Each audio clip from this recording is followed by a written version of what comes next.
नमो ज्ञानेश्वरा नमो ज्ञानेश्वरा। निवृत्ती उदारा सोपानदेवा। मुक्ताबाई नमो त्रिभुवन पावनी। आद्यत्रय जननी देवांची जयांचे केलिया स्मरण। होय सकळ विद्यांचे अधिकरण। तेची वंदो श्री चरण श्री गुरूंचे। ते नमस्कारोनी आता। मात्रा स्पर्शास्तु कौंतेय। शीतोष्ण सुख दुःखदाहा। आगमा पायिनो नित्यास्तांती तिक्षस्व भारत। एथ नेणावया हेची कारण। जे इंद्रिया अधीनपण तेही आकळी जे अंतकरण। मनवुनी भ्रमे। कैवल्य साम्राज्य चक्रवर्ती विश्वमौली ज्ञानोबाराय सकल ब्रह्मनिष्ठ गुरुजनांच्या परमकृपेने श्री भगवती ज्ञानेश्वरीच्या दुसऱ्या अध्यायाचा विचार आपण करत आहोत। भगवान परमात्मा या अध्यायामध्ये दिव्य आणि अतिशय महत्त्वाच्या आध्यात्म किंवा आत्मज्ञानाचा उपदेश प्रारंभ करतात।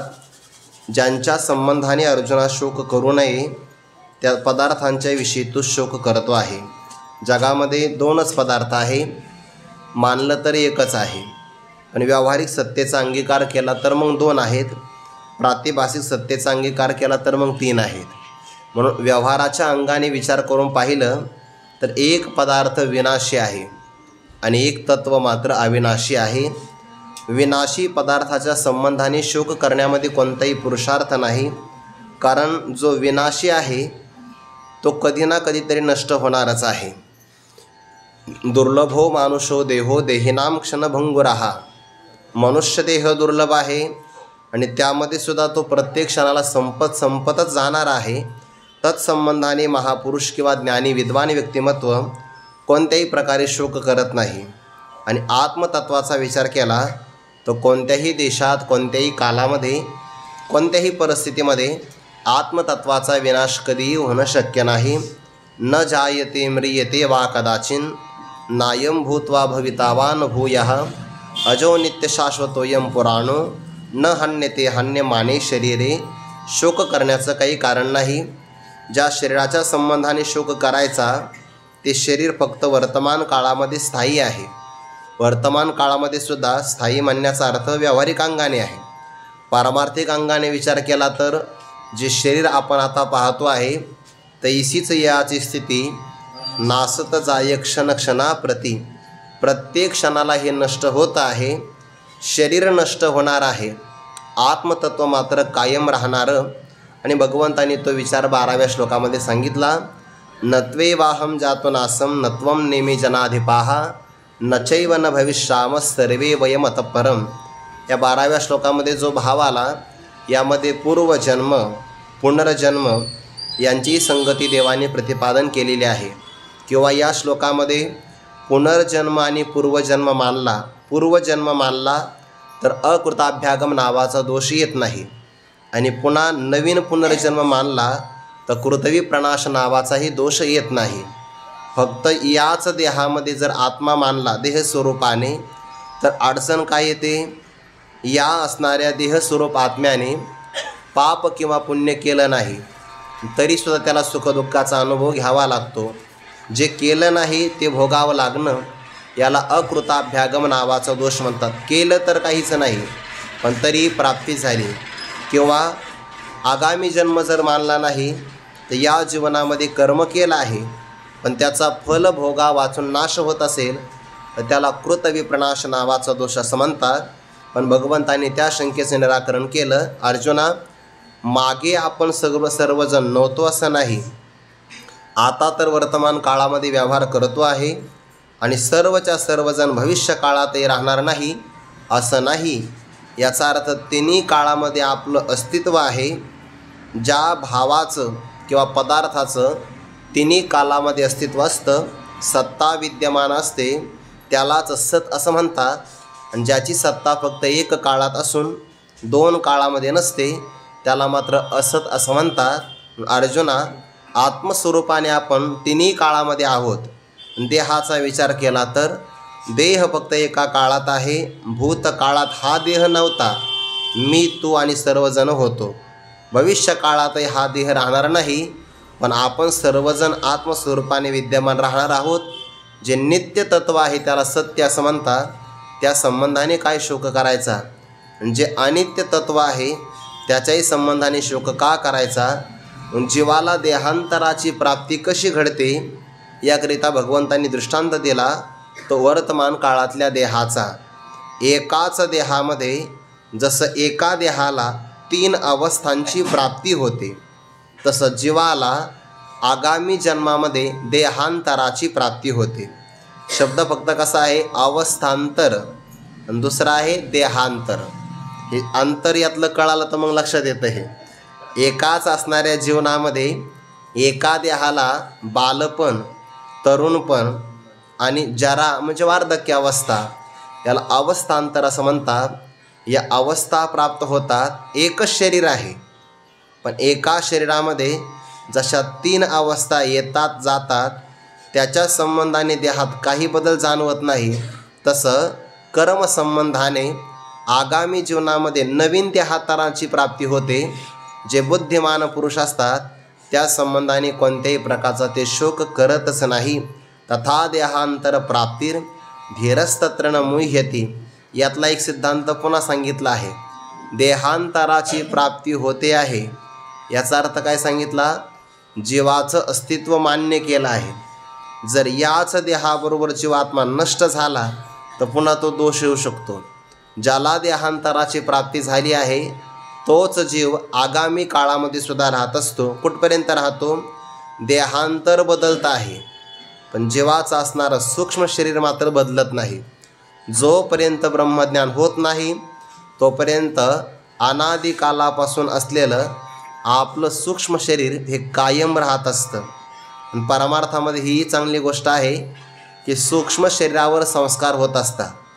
म्हणून जर आपल्याला याच जीवनामध्ये भगवत प्राप्तीचं ध्येय संपादन करता आलं तर फारच चांगलं आहे. पण कदाचित आपले जर प्रयत्न मंद असतील, मंद प्रयत्न ज्याचे असतात ना त्याला योग भ्रष्टाची गती प्राप्त होत असते. म्हणजे श्रद्धा फार चांगली आहे, पण जेवढ्या वेगाने साधना करायला पाहिजे तेवढ्या वेगामध्ये साधना जर घडत नसेल तर मग त्याला एक नवीन जन्म पुन्हा घ्यावा लागतो.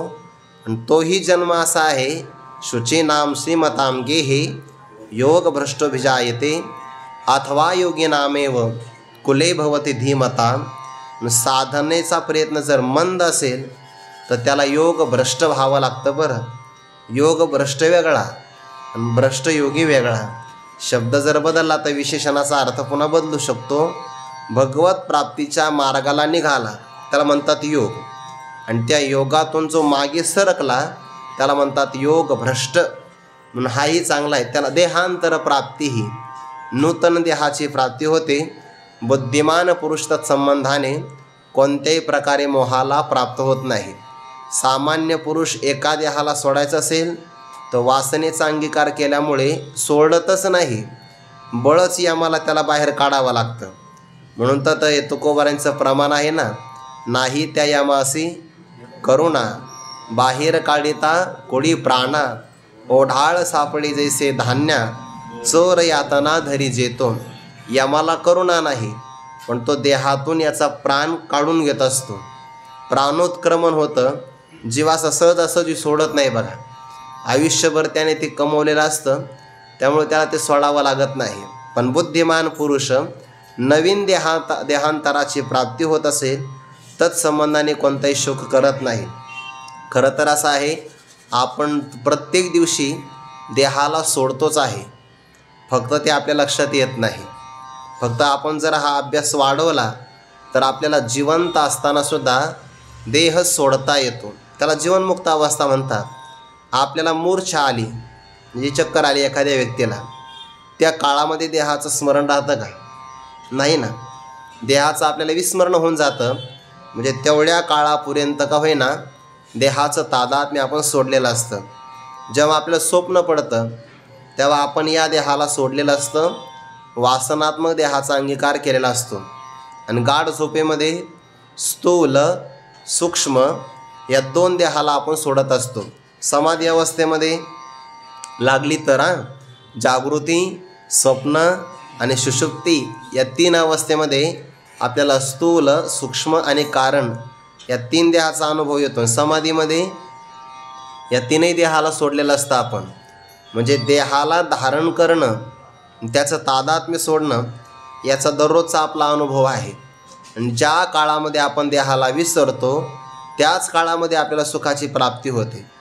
गाढ झोप लागली तर पहिल्यांदा आपण काय विसरतो? माझे कोण कोण आहे, म्हणजे ममत्व विसरतो. आणि त्यानंतर सरते शेवटी अहंता, म्हणजे मीपणा विसरतो. जोपर्यंत आपल्याला अहंता आणि ममता यांचा विसर पडत नाही तोपर्यंत गाढ झोपसुद्धा लागत नाही बरं का. आपण व्यवहारामध्ये अंथरूण किंवा बाकीची सगळी व्यवस्था करतो. सुरुवातीला मनुष्याला श्रम नाहीशी झाल्यामुळे विश्रांती वाटते, पण ज्या साधनामुळे विश्रांती वाटते ती साधनही त्याला विसरावी लागतात. आणि जेव्हा त्या सगळ्या साधनांना विसरतो तेव्हा त्याला खऱ्या अर्थाने गाढ झोपेमध्ये सुखाची प्राप्ती होते. आणि जर त्याला नाही झाली नाही प्राप्ती तर दुसऱ्या दिवशी तो बेचैन होऊन जातो बघा, नाराज असतो. मग लोक म्हणतात, का तुमची झोप नाही झाली का? आता झोप नाही झाली याचा अर्थ काय? तुम्हाला रात्री सुषुप्ती अवस्थेतला आत्मानंद भोगता आला नाही का? ज्याची झोप चांगली होते त्याला प्रसन्नता मिळते, कारण का आतून त्याला आनंद मिळत असतो की नाही. अखंडित प्रसन्नता आधी जेत चित्ता ते तरी गणे नाही समजता संसार दुःखा विस्तार का केला. दररोज आपला अनुभव आहे की आपण अवस्थांतराला गेलो की त्या प्रसंगामध्ये देहाला विसरतो. मग इथल्या प्रसंगामध्ये देहाला विसरत असेल तर फक्त प्रारब्ध संपलं या देहाचं. प्रारब्ध जीवाचं संपतं असं नाही. प्रारब्ध ब्रह्मज्ञानाने सुद्धा संपत नाही.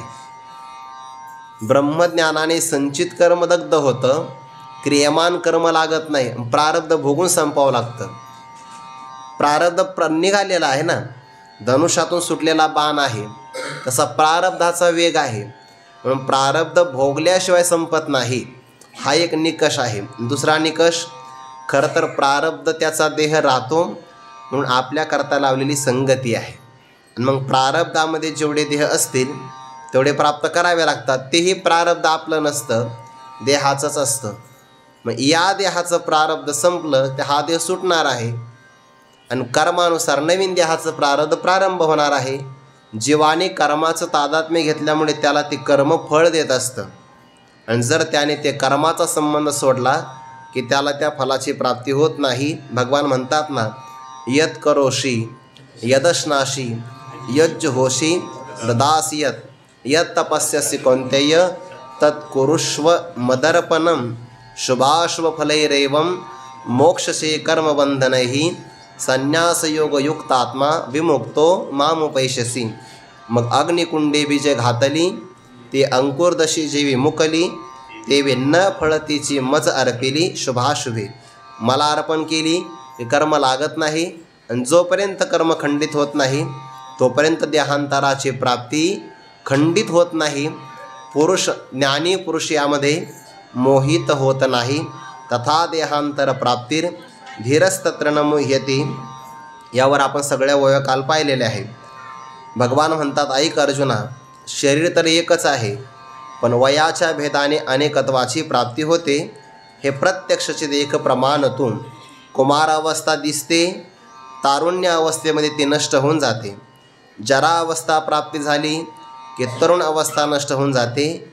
पण अवस्था जरी बदलल्या पण एका अवस्थेच्या बरोबर देहची न नाशे, एक देह मात्र नष्ट होत नाही.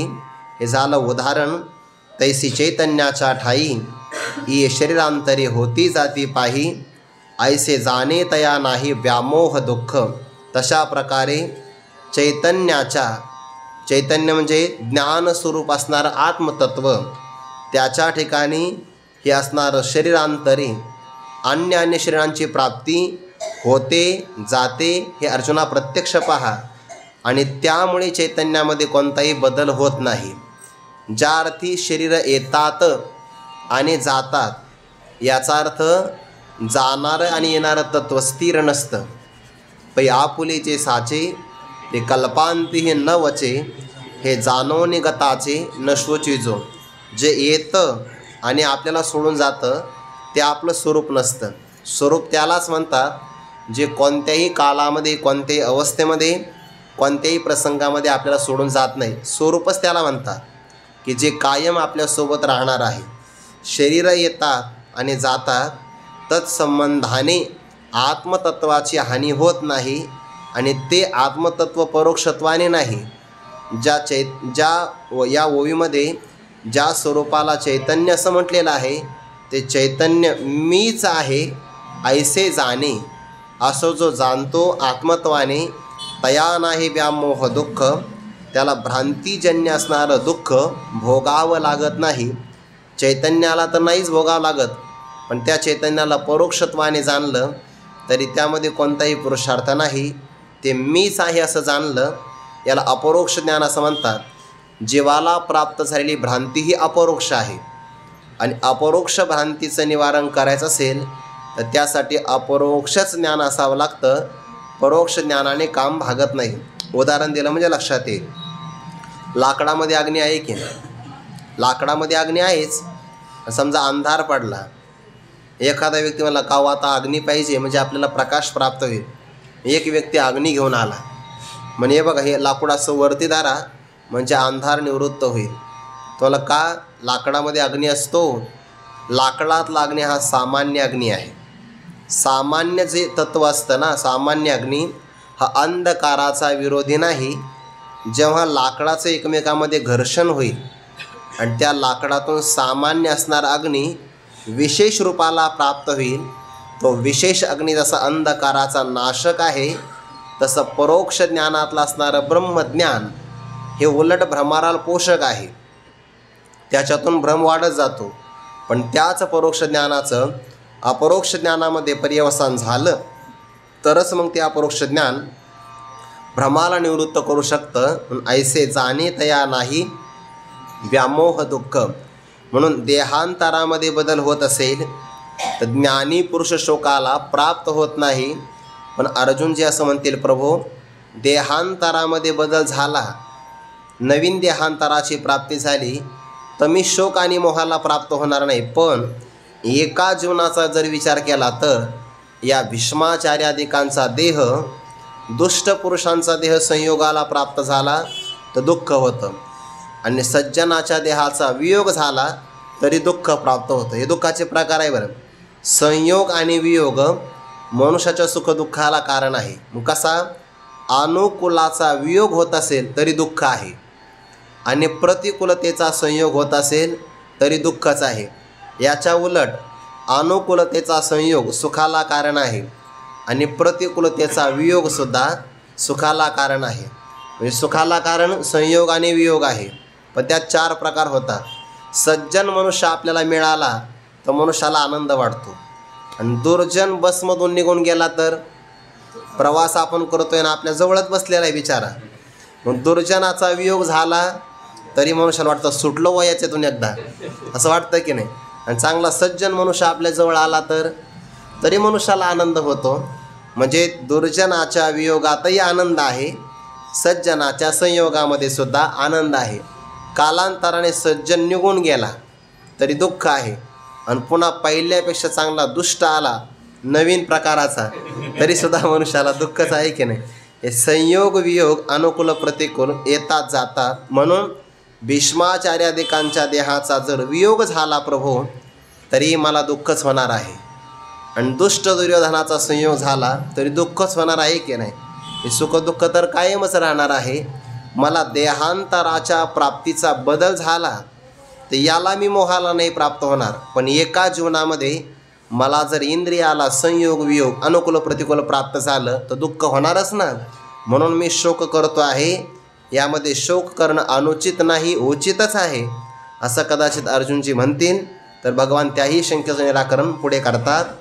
मात्रा स्पर्शाः तु कौन्तेय शीतोष्ण सुखदुःखदाः आगमापायिनः अनित्याः तान् तितिक्षस्व भारत. 2 शब्द वापरले बरं.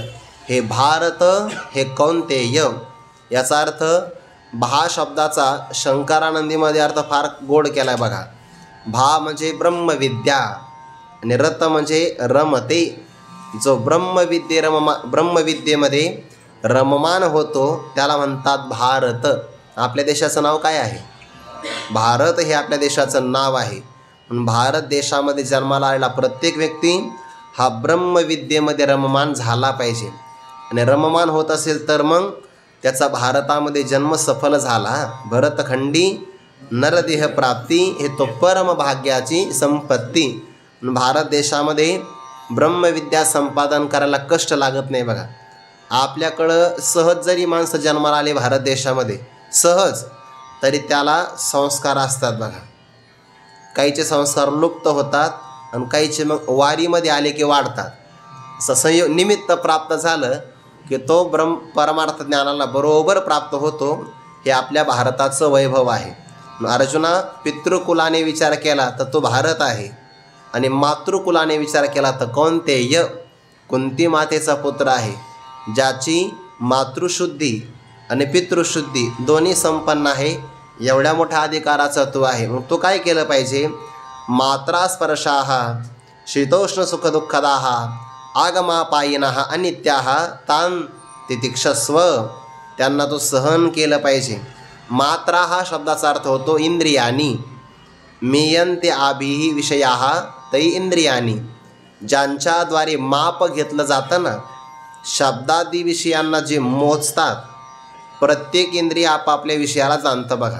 डोळे रूपाला जाणतात, श्रवणेंद्रिय शब्दाला जाणतात, त्वचा स्पर्शाला, घ्राणेंद्रिय गंधाला, रसनेंद्रिय रसाला, 5 ज्ञानेंद्रिय, 5 कर्मेंद्रिय, त्यांना म्हणतात इंद्रियानी मात्राहा.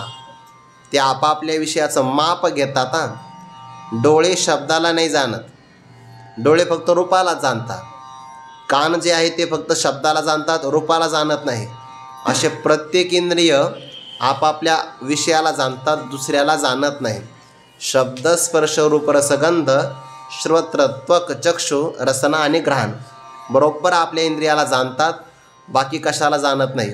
नाहीतर मग आपण एखाद्या वेळेस म्हटलो आता कानातही छिद्रच आहे, मुखातही छिद्रच आहे, नाकालाही छिद्र आहे, मग आपण दररोजच रसप्राशन करतो, तर मुखात घेण्यापेक्षा आज कानातून घेऊ. करोनी रससय बरवी कानी केवी भरावी, फुले आणून तुरंबावी डोळा केवी, ते तरस तो मुखेची सेवावा, परिमळ तो घ्राणीची घ्यावा, तैसा मी तो यजावा मीच म्हणोनी. याचा अर्थ ते इंद्रिय त्या त्या विषयांचं माप घेतात, मोजतात ना, म्हणून त्यांना मात्राह असं म्हणतात. आणि ते पुन्हा काय करतात? स्पर्शाह, त्या त्या विषयांचा संबंध प्राप्त करतात. म्हणून कानाचा शब्दाशी संबंध आहे, डोळ्याचा रूपाशी संबंध आहे, त्वगेंद्रियाचा स्पर्शाशी संबंध आहे. इथं स्पर्श शब्द जरी आला तर तो स्पर्श विषयाशी संबंधित नाही आला. स्पर्श म्हणजे संबंध, आणि संबंध म्हणजे 5 ज्ञानेंद्रियांचा 5 विषयाशी होणारा संबंध. शब्द स्पर्श रूप रसगंध हे 5 विषय आणि 5 ज्ञानेंद्रिय, कर्मेंद्रियसुद्धा आपण घेऊ शकतो. हे काय करतात? विषयाचा आणि इंद्रियांचा संबंध झाला, अनुकूल असेल तर सुख प्राप्त होतं, आणि प्रतिकूल असेल तर दुःख प्राप्त होतं. म्हणून सुखदुःख देणारा संबंध कारण आहे. सुखदुःख देणारा काय कारण आहे? विषय कायमच मनुष्याला सुख देतात असंही नाही, आणि विषय कायमच दुःख देतात असंही नाही. आता उदाहरण पुढे येणाऱ्याचे विस्तार काही करायची अपेक्षा नाही. समजा आता थंडी, हिवाळा आला. हिवाळा मनुष्याला दुःख देतो का सुख देतो? सुखही देतो आणि दुःखही देतो. जे पैलवान लोक असतात ना, व्यायाम करतात, त्यांचा आहार वाढतो, त्यांच्याकरता हिवाळा कसा आहे? पुष्टिकारक आहे, म्हणून त्यांना आनंद होतो. आणि आपल्यासारख्याला सकाळी लवकर पाठाला यावं लागतं, थंड पाण्याने स्नान करावं लागतं. मनुष्याला वाटतं काही हो, पण हिवाळा येऊ नये बघा. म्हणजे शीत जरी असेल तर सुखाला दुःखाला कारण. बरं, उन्हाळा आला तर आपल्याला दुःख होतं, काय गरमी वाढली बुवा, यावर्षी 50पर्यंत तापमान जाईल असा माझा अंदाज आहे. असं वाटतं की नाही? तापमान जाऊ शकतं, आपल्याला दुःख होतं. आणि एखादा व्यक्ती हिमालयात राहत असेल तर उष्णता वाढली की त्याला ते बरं वाटतं. शीत आणि उष्ण हे सुखदुःखाला देणार आहे, पण ते प्रसंगात बदलतं. थोडक्यात भाव असा आहे, शीत उष्ण यांच्यामध्ये बदल होऊ शकतो, सुखदुःखात बदल नाही होत. असं कधी घडतं का? नाही म्हणे, आज मला लय सुख झालं पण त्या सुखाने मला थोड्या वेळानं दुःखही झालं. सुखात आणि दुःखात बदल नाही होत. शीत उष्णामध्ये बदल होऊ शकतो. कधी कधी थंडी सुखालाही कारण आहे तर दुःखालाही कारण आहे, पण दुःख दुःखालाच कारण असतं आणि सुख सुखालाच कारण असतं. सुखामध्ये आणि दुःखामध्ये व्यभिचार म्हणजे विरोधी भाव किंवा बदल कधीच होत नाही. अनुकूल प्रतिकूल हे विषयात बदल होऊ शकतो, सुखदुःखामध्ये कधीही बदल होत नाही. पण याला कारण काय आहे? इंद्रियांचा आणि विषयांचा संबंध झाला. शीत उष्ण जर असेल ते सुखाला दुःखाला कारण ठरतं. अनुकूल वेदनीयम सुखम, प्रतिकूल वेदनीयम दुःखम, असा त्याचा प्रकार आहे. आणि ते येणारे जाणारे आहे. बरं, आपलं सगळं जीवन आहे ना हे सुख दुःखाच्या संगतीमध्ये आणि याच्याच असणाऱ्या बदलामध्ये संपूर्ण जीवन जातं. हे आपल्या लक्षातच येत नाही की ते आगमापायीन आहे आणि अनित्य स्वरूपाचे आहे. मनुष्याला दुःख प्राप्त झालं, व्याळा का हारा, वर पडा झाली येणारा, हर्ष आणि दरारा सरसाची ओठी, तेची ज्ञेय प्रिया प्रिये. ज्ञात्याला असं वाटतं की लवकरात लवकर याचा परित्याग करावा. अप्रिय असेल तर लवकर सोडावं आणि प्रिय असेल तर लवकर मिळावं असं वाटतं की नाही. पण ते आगमापायीन आहे. आगम म्हणजे येणारं आणि अपायी म्हणजे नाश होणारं. हे उत्पन्न होतात, येतात आणि जातात. हे स्थिर राहणारे नाही, अनित्य स्वरूपाचे हे लक्षातच येत नाही. म्हणून मनुष्याने आपल्या जीवनामध्ये सुख आणि दुःखाचे प्रसंग जर आले, अनुकूलतेचे प्रतिकूलतेचे, तर स्थिर राहावं आणि एकच विचार करावा, हे आलं ना हे कधी ना कधी जाणारच आहे. एकच वाक्य आहे जे मनुष्याला सुखात दुःखी ठेवू शकतं आणि दुःखामध्ये सुखी ठेवू शकतं. एकच वाक्य फक्त वापरायचं, ये भी दिन चले जाएंगे. एवढंच वाक्य ठेवायचं. सुखात असेल तर एवढंच वाक्य वापरायचं, ये दिन चले जाएंगे. माणसं सुखात दुःखी होता. आणि दुःखात असेल तर फक्त म्हणायचं, ये भी दिन चले जाएंगे. दुःखात सुखी होऊ शकतो. एकच वाक्य पण परिणाम होतो. आगमापायीना येणारे जाणारे, अनित्य स्वरूपाचे, कायमचे राहणारे नाही. दुःखही कायम राहत नाही, सुखही कायम राहत नाही. मग मनुष्याने काय करावं? तांतितिक्षस्व, सगळ्यांना सहन करावं. सुख आलं सहन करावं, दुःख आलं तरी सहन करावं. कसं सहन करावं? सुखामध्ये हर्षाला प्राप्त होऊ नये आणि दुःखामध्ये विषादाला प्राप्त होऊ नये, हे सहन करणं आहे. सुखी संतोषानं यावे, दुःखी विषादा न भजावे आणि लाभालाभ न धरावे मना माझी. हे गीतेच्या हातवटी आहे. या श्लोकाचा जर आपण विचार केला, आपल्या जीवनातल्या बऱ्याच प्रश्नाचे उत्तर सुटून जातील. बऱ्याचदा बहुधा असं होतं आहे आपल्या जीवनामध्ये, एखाद्या विषयाचा भूतकाळामध्ये आपल्याला संयोग झालेला असतो आणि नेमकं तो विषय आपल्याला प्रतिकूल असतो. विषयाचा इंद्रियांचा संबंध घडून गेलेला आहे. आता विषय पण समोर नाही, तो प्रसंगही निघून गेलेला आहे, पण त्याचं स्मरण आपल्या मनामध्ये राहतं आणि ते स्मरण मनुष्याला कायम टोचतं. बघा, डोळ्यामध्ये लहानसा खडा जावा, डोळा हरळ न विरे, किंवा आपल्या अंगामध्ये घाई कोत न जिरे. घाव झाला आणि शस्त्राचा एखादा तुकडा जर अंगात राहिला तो बोचतो. जसं तो खुपतो तसं मनुष्याला ते खुपत राहतं. आपल्याला ते मनात येतच नाही की हे आगमापायीन आहे आणि अनित्य आहे. तिथं मनुष्य म्हणतो, हे का बरं झालं असेल माझ्या जीवनामध्ये, असं घडायला नको पाहिजे होतं. भगवंताने सांगितलं, होऊन गेलं ना, तांतितिक्षस्व, त्याला सहन केलं पाहिजे. जो मनुष्य दुःखाला सहन करतो त्याच्या जीवनामध्ये तप घडत असतं. एरवी तरी दुःख आपल्या हातात आहे का? मिळालं की जेवढा त्याचा कालावधी आहे तेवढं ते भोगावंच लागणार आहे. भोगतो न घडे संचिता वाचोनी, करावे ते मनी समाधान. प्रसंग आला तुम्ही त्याला टाळू शकत नाही, कारण आपण जे मागे कर्म केले ना त्या कर्माचे फळं आता भोगावे लागतात. कर्म करायच्या बाबतीमध्ये सावध नव्हता आणि आता म्हणतो मला भोगायचं नाही, चालणार नाही. म्हणून मनुष्याला जर दुःख होत असेल तर प्रसन्न मनाने सहन केलं तर दुःख सहन करण्यामध्ये सुद्धा त्याचं तप घडतं, आपोआप तप होत असतं जीवनामध्ये. आणि सुख आलं तरी मनुष्याने हर्षाला प्राप्त होऊ नये हे त्याला सहन करणं आहे. कधी कधी जास्त सुख झालं ना तरी ते हे मनुष्याच्या दुःखाला कारण होतं. ते आपण विनोदाने एक विनोद ऐकत असतो. असं म्हणतात, एका मनुष्याला 1 कोटीची 1 करोडची लॉटरी लागली. त्या मुलाने असा विचार केला, त्याला हर्षवायू म्हणतात बरं, आनंदाचा वायू हर्षवायू, तोही घातकच असतो. पण त्या मुलाच्या लक्षात आलं की आपल्या वडिलांना लॉटरी लागली आहे, पण जर ही आनंदाची बातमी त्यांना सांगितली तर जास्त आनंदाच्या भरामध्ये कदाचित ते मृत्यूला प्राप्त होऊ शकतात. मग काय करावं, बातमी तर सांगायची पण आपली हळूहळू सांगू. त्या मुलाने विचार केला की आपल्या वडिलांचे मित्र डॉक्टर आहेत, मग आपण हे डॉक्टरांना सांगू, एवढी बातमी आमच्या वडिलांना सांगा पण हळूहळू सांगा, जसं गोळ्यांचा डोस देतात ना, पहिला दुसरा, अशा प्रकारे सांगा म्हणजे अडचण येणार नाही. पण ते फिरायला गेले आणि मग त्या डॉक्टरांनी सांगितलं, रामभाऊ लई दिवसापासून तुम्हाला बोलायचं आहे, बोलू का? आणि अवश्य बोला मोकळ्या मनाने. समजा तुम्हाला 10 लाख रुपये सापडले, तुम्ही काय कराल? रामभाऊने सांगितलं, काय कराल म्हणजे? अरे काहीच कष्ट न करता जर मिळाले असेल, काहीच कष्ट न करता 10 लाख मिळाले असेल, तो माझा मित्र आहे, 5 लाख तुला देईल, 5 लाख मला ठेवी. तुला वा. आणि मग त्यांनी नाडी परीक्षण करून पाहिलं, याचे ठोके बरोबर आहे, 10 लाखात काही परिणाम झाला नाही. पण त्यांनी संख्या वाढवली, म्हणजे कदाचित समजा 50 लाख मिळाले, मग काय कराल तुम्ही? ते पहिल्यासारखंच करेल, 25 लाख तुला, 25 लाख मला. मग डॉक्टरांनी स्वतःचे ठोके पाहिले. पहिल्यांदा त्याचे पाहिले, नंतर आपले पाहिले. वा, दोघांनाही आनंद झाला. आता लागले किती होते? 1 कोटी ना, म्हणजे 100 लाख. म्हणजे त्याने पहिले 2 डोस तर आपले उपयोगाला आले.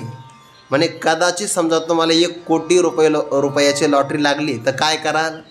तुला काय करायला म्हणजे? अरे 50 लाख मला आणि 50 लाख तुला. डॉक्टरांनी ते ऐकलं, 50 लाख मला, हो 50 लाख तुला. असं ऐकल्यावर त्याला झाला आनंद. ज्याला लागली तो राहिला चांगला, डॉक्टरच गेला, असं होतं गेलं. हर्षसुद्धा चांगला नसतो, त्याला हर्षवायू म्हणतात.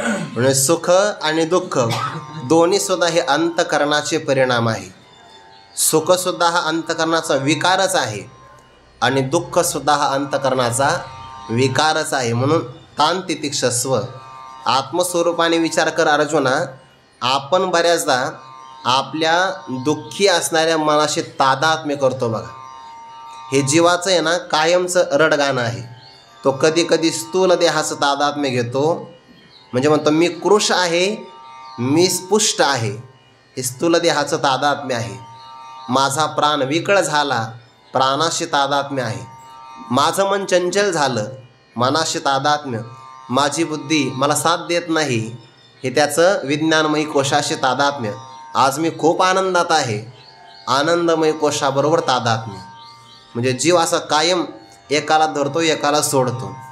आणि मनुष्याचा स्वभाव असा आहे, मन चित्त हे प्रतिकूल विषयाशी संबंधित झालं की दुःखी होतं आणि त्या दुःखी मनाबरोबर जीवात्मा तादात्म्य करतो. तो काय म्हणतो, आज माझं मन फार दुःखी आहे. दुःखी कोण आहे? मन. आणि ह्या मनाला तो काय म्हणतो, माझं मन. ज्याला आपण माझं म्हणतो ना, माझं म्हणणारा मी वेगळा असतो. समजा हा माझा ध्वनिक्षेपक आहे, माझा आहे ना, माझं म्हणणारा मी वेगळा आहे. हा माझा देह आहे, याला माझं म्हणणारा मी वेगळा आहे. तसं माझं मन दुःखी आहे, मग ते मन वेगळं आहे ना, पण माझं म्हणणारा मी त्या मनाशी तादात्म्य करतो आणि परिणाम मनाची सुखदुःख, त्यामुळे स्वतः सुखदुःखी होतो. भगवान म्हणतात अर्जुना, त्याला तू सहन कर. इंद्रियांचे आणि विषयांचे संबंध प्रारब्धानुसार येणारे जाणारे आहेत, आगमापायी नाही. हे आज मिळतात उद्या जातात. म्हणून शहाण्या मनुष्याने स्थिर राहावं.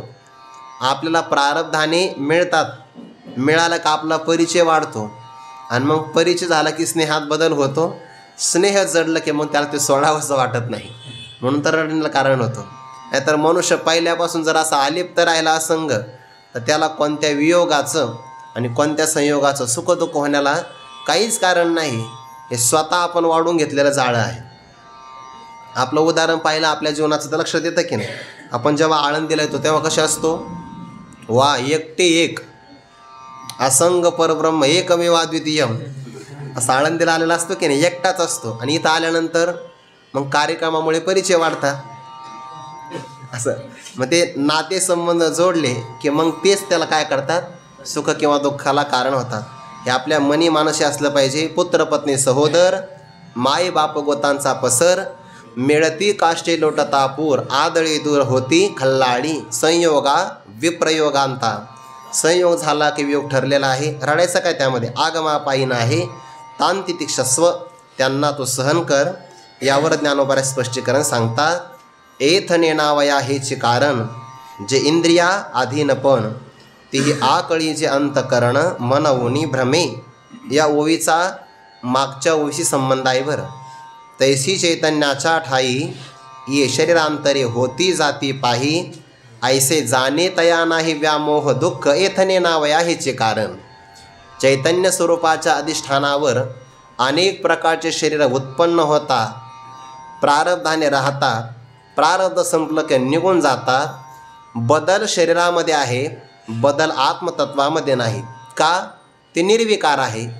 निर्विकारामध्ये जायतेपासून विनश्यतीपर्यंत कोणताही 6 प्रकारचा एकही विकार नाही. न जायते म्हणून न म्रियते, जायतेच नाही तर मग अस्ति, वर्धते, विपरिणमते, अपक्षीयते आणि विनश्यते, कोणताच विकार नाही चैतन्याच्या ठिकाणी. पण ज्या चैतन्याच्या अधिष्ठानावर अध्यस्त असणारे अनेक शरीरं येतात जातात, येणारे जाणारे आहे म्हणजे आगमापायी आहे.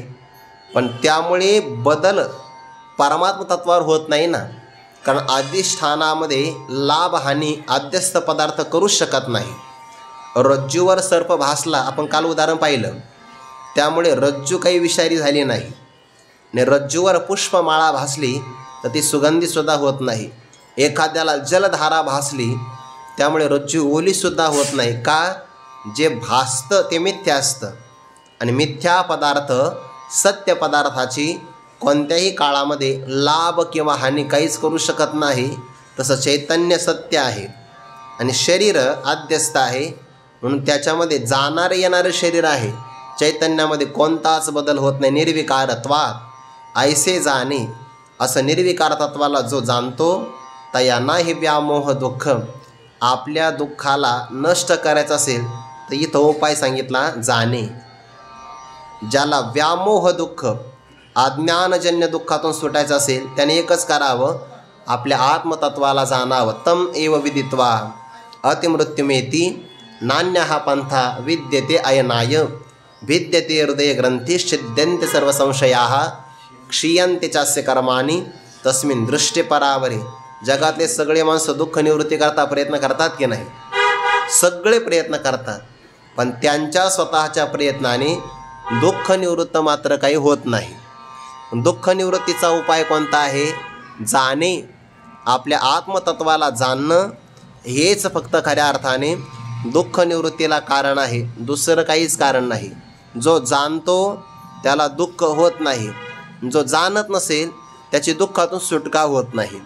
एथने नावया हेचे कारण, जे इंद्रियाधीनपण, तेही आकळीचे अंतकरण, मनवुनी भ्रमे. मग काही जण जाणतात त्यांना दुःख होत नाही आणि काही जण जाणतच नाही. कोण जाणतं आणि कोण जाणत नाही? भगवंताने उत्तर दिले 7व्या अध्यायामध्ये. मनुष्यानां सहस्रेषु कश्चित् यतति सिद्धये, यततामपि सिद्धानां कश्चिन् मां वेत्ति तत्त्वतः, तैसे आस्तेच्या महापुरी रिगताती कोटीवरी, परिप्राप्तीच्या पैलतिरी विपाईला निगे. या परमार्थ मार्गामध्ये भगवंताने शब्द कसा ठेवला? जीवानाम सहस्रेषु असा नाही, मनुष्यानाम सहस्रेषु. याचा अर्थ ब्रह्मज्ञानाचा अधिकारी मनुष्य आहे, पण सगळेच माणसं नाहीत ना. माणसाचे प्रकार आहे, पामर, विषयी, जिज्ञासू आणि मुक्त. यामध्ये सुद्धा त्याच्यात काय म्हणतात बा, गुणवत्ता आहे. क्वांटिटी आणि क्वालिटी म्हणतात ना, त्याच्यामध्ये सर्वात जास्त संख्या पामरांची, त्यापेक्षा थोडीशी कमी विषयी पुरुषांची, त्यापेक्षा आणखीन कमी मुक्त आपलं मुमुक्षु साधकांची, सर्वात कमी वासुदेव सर्वमिती स महात्मा सुदुर्लभः, मुक्त सर्वात कमी आहे. म्हणून जाणण्यासाठी सगळेजण नाही प्रयत्न करत. मनुष्यानां सहस्रेषु कश्चित् यतति सिद्धये, यततामपि सिद्धानां कश्चन माम वेत्ति तत्वतः. तत्वतः मात्र मला थोडे फारच जाणतात, बाकीचे मला जाणतच नाही.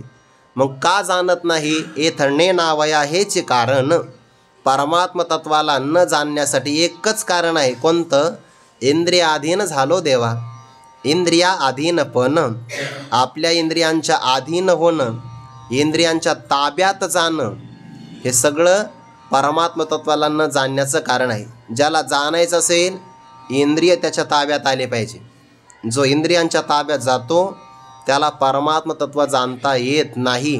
म्हणून तर असं म्हटलंय ना, नायम आत्मा बलहीनेन लभ्यः. हा आत्मा दुर्बल मनुष्याला प्राप्त होत नाही. इंद्रियांच्या ताब्यात जाणारा दुर्बलच असतो, त्याला परमात्म तत्व जाणता येत नाही. भगवंताने इंद्रियांची रचनाच करत असताना अशी केली, बहिर्मुख केली बघा. परांची खानी व्यतृण स्वयंभू तस्मात परांग पश्यती नांतरात्मन. आपले डोळे बाहेर पाहतात, आत पाहत नाही. कान बाहेरच ऐकतात, आतलं काहीच ऐकत नाही. त्यांची रचनाच अशी बहिर्मुख देवाने केली आहे. बहिर्मुख असल्यामुळे विषयांचं सेवन करतात. जोपर्यंत ते अंतर्मुख होणार नाही तोपर्यंत आत्मतत्वाला ते जाणू शकत नाही.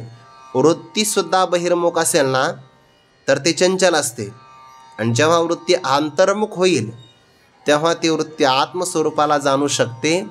दृश्यते त्वग्रया बुद्ध्या सूक्ष्मया सूक्ष्मदर्शवीही. म्हणून इंद्रियांच्या अधीन झाला तर इंद्रिय बहिर्मुख आहे. प्रमाथिनी इंद्रियानी हरंती प्रसभम मनः. इंद्रियानी प्रमाथिनी, प्रमथनशील आहे इंद्रिय, म्हणजे अगोदरच इंद्रिय चंचल, त्यामध्ये पुन्हा चंचलम ही मन कृष्ण. प्रमाथी बलवत दृढम. मनही चंचल, इंद्रियही चंचल, आणि चंचल जाणू शकत नाही. का बरं? कारण तत्व अचलम आहे ना. जे अचलम असेल त्याला चलम कसं काय जाणू शकतील? चल तत्वाला चल असेल तर ते अचलाला जाणू शकत नाही. ते याच्यामध्ये म्हटलं आहे बघा, ध्रुवम अचलम 12व्या अध्यायामध्ये. हे कसं आहे तत्व? अचलम म्हणजे स्थिर, अचलम स्थिर स्वरूपाचं आहे. चल म्हणजे विकार, विकारी नाही. जे विकारी असतील निर्विकाराला जाणत नाही. नेनावया हेचे कारण जे इंद्रियाधीनपण. इंद्रिय काय करतात? ती आकळीचे अंतकरण. इंद्रिय आपल्या अंतकरणाला ताब्यात घेतात, आपला स्वतःचा पगडा त्यावर बसवितात, आणि मनउनी भ्रमे. म्हणून जीव भ्रमाला प्राप्त होतो. म्हणजे जीवाला जर भ्रमनिवृत्त करायचं असेल तर पहिलं त्याला अंतकरण सुटका करून घ्यावी लागेल. अंतकरणाची सुटका इंद्रियांच्या तावडीतून घ्यावी लागेल, आणि इंद्रियांची सुटका करायची असेल तर विषय सोडावे लागतील, आणि जीवाला ते सोडाविषय वाटत नाही. जीवाला तसं वाटतं इंद्रिय विषय सेविती ते हर्ष शोक उपजती, ते अंतर आपलविती संगे येणे. जीवाला सगळं सोडा वाटतं, विषय नाही सोडा वाटत. ज्ञानोबा म्हणतात कुठपर्यंत सोडा वाटत नाही? मरेपर्यंत. आणि विषयांची गोडी जो जित मेला न सांडी. जिवंत असतानाही विषयांची गोडी सोडत नाही, आणि मेला तरी सोडत नाही. शरीर सोडतो पण गोडी मात्र काही सोडत नाही. स्वर्गीय खावया जोडी येत होण्याची. म्हणजे ज्याचं विषयावर प्रेम आहे त्याचं विठ्ठलावर प्रेम कसं काय तयार होईल? होणार नाही ना. कारण एक वृत्ती एका काळामध्ये एकालाच ग्रहण करते, दोघाला ग्रहण करत नाही. इंद्रियांच्या ताब्यात गेला तर त्याचं अंतकरण इंद्रिय आपल्या वशीभूत करून घेतात, आणि म्हणून तो भ्रमाला प्राप्त होतो. मग स्वतःला देह समजतो, करता भोगता विषयी असा समजल्यामुळे विषयामध्ये गुरफटतो. आत्मसुखाची गोडी प्राप्त करायची असेल तर विषय सोडावे लागतात. आत्मसुखाची या गोडिया विटे जो का सकळ विषया, जयाच्या ठाई इंद्रिया मान नाही. बरोबर उभी आली की नाही? इंद्रियांना जो मान देत नाही त्याला आत्मसुखाची गोडी मिळते, आणि जो इंद्रियांना मान देतो त्याला विषयाची गोडी मिळते, आत्मसुखाची मिळतच नाही. इंद्रियांच्या अधीन गेला परमार्थ संपला. एकाच वाक्यात इंद्रियांच्या अधीन गेला तर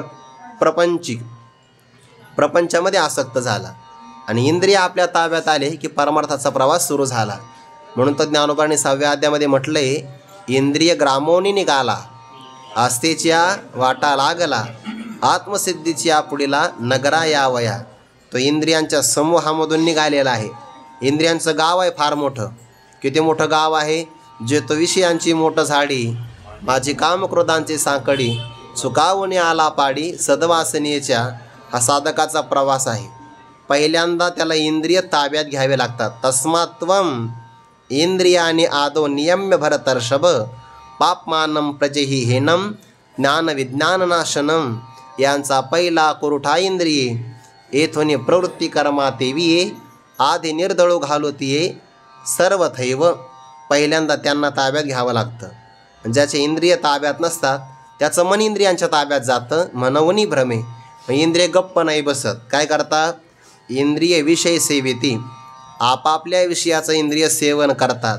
5 ज्ञानेंद्रिय पंचविषयाचं सेवन करणार, 5 कर्मेंद्रिय 5 कर्माचं सेवन करणार, आणि मन बिचार या 10 जणांच्या ताब्यात जाणार. आणि मन असं एकटं जात नाही, मन आपल्या बुद्धीलाही घेऊन जातं.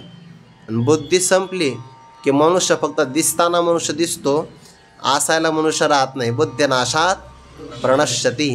नुसतं नश्यती नाही, उपसर्ग लावला आहे, प्रकर्षेन नश्यती, पूर्ण नष्ट होऊन जातो. म्हणून पहिल्यांदा इंद्रिय ताब्यात असले पाहिजे. याची सुरुवात कुठून करायची? जेवणापासून. ज्याचा एकतर इंद्रिय ताब्यात ठेवायचं असेल तर मनुष्याचं बोलणं कमी पाहिजे.